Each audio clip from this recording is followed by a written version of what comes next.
Alors, notre projet s'intéresse plus particulièrement aux situations, aux régions, aux contextes dans lesquels les langues régionales ou minoritaires sont particulièrement présentes ou particulièrement représentées.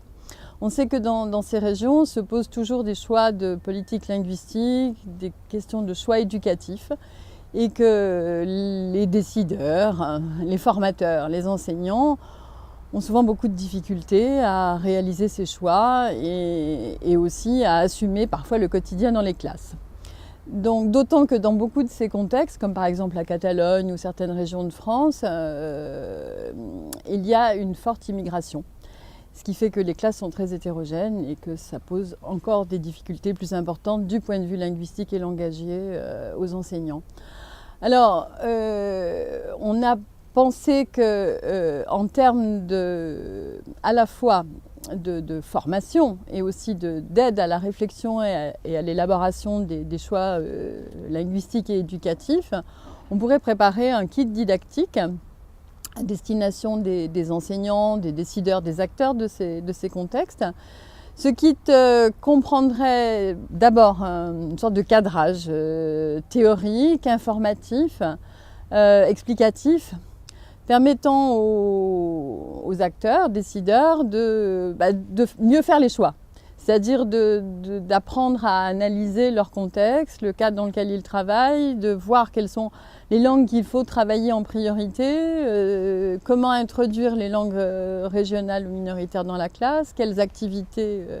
Mais d'abord faire des choix de langue, prendre en compte la dimension de l'environnement, les langues frontières, etc., les proximités qui existent. Donc, un cadre assez large qui viserait à donner à la fois des informations et en même temps des outils conceptuels, en s'appuyant par exemple sur les concepts de biographie langagière, de répertoire langagier, et bon, essentiellement ces notions-là, de paysage linguistique aussi, c'est aussi un apport récent qu'on a pu intégrer. Donc apprendre, que les enseignants apprennent à manipuler ces outils et apprennent à s'en servir dans le cadre de la classe, d'un point de vue didactique. Donc ça, c'est la première partie du kit. Il y aurait aussi évidemment un recueil de pratiques d'enseignement, de pratiques didactiques qui auront pu être identifiées comme étant particulièrement à la fois efficaces et pertinentes dans ces contextes. Alors, pour élaborer ce recueil, ça donne les dimensions dans lesquelles on travaille actuellement. Donc on a pensé mettre en place, et il est en partie en place, un réseau d'échanges entre des enseignants qui sont impliqués dans divers contextes. Donc ces enseignants élaborent des activités ou travaillent en échange avec des écoles d'autres régions, soit de langue proche, soit de langue voisine. Et à partir de là, on peut identifier effectivement les activités qui nous paraissent pertinentes, d'une part, et d'autre part, recueillir des échantillons, des extraits, des documents oraux, des documents textuels, qui peuvent à leur tour servir de support pour les activités. Voilà, donc en fait, il y aurait deux grandes dimensions d'activité dans ce kit didactique.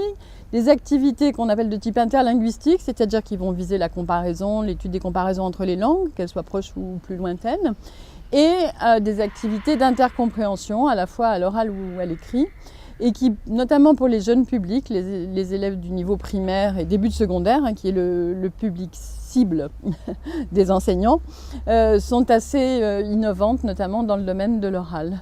Voilà en gros les principales dimensions du projet.